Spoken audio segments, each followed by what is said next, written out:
Hello everyone. So we are discussing exercise questions of the chapter How do organisms reproduce, and in today's session we are going to discuss the question number 6. So the question is, why does menstruation occur? तो बेटा इस question में हमें बताना है कि menstruation क्यों होता है. So let's check the answer.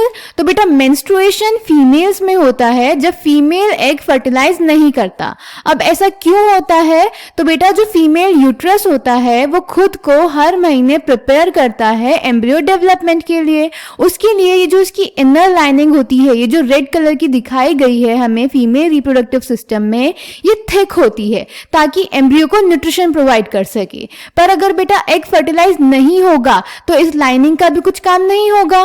तो ये लाइनिंग ब्रेक कर जाती है, इसके साथ साथ ब्लड वेसल्स भी ब्रेक करती हैं और ये ब्लड इस थिकनिंग के साथ फीमेल वजाइना के थ्रू बॉडी के बाहर आता है और इसी को बोलते हैं menstruation. Clear?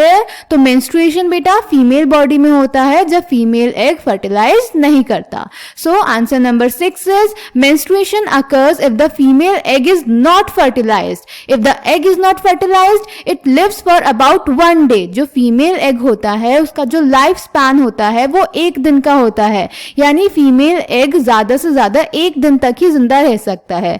Since the ovary releases 1 egg every month, the uterus also prepares itself every month to receive a fertilized egg. अब क्योंकि ओवरी हर महीने एक एग रिलीज करती है तो यूट्रस भी खुद को हर महीने प्रिपेयर करता है फर्टिलाइज्ड एग को रिसीव करने के लिए, यानी एम्ब्रियो का फर्दर डेवलपमेंट करने के लिए. Thus its lining becomes thick and spongy. इसकी वजह से यूट्रस की जो इनर लाइनिंग होती है वो थिक और स्पॉन्जी हो जाती है.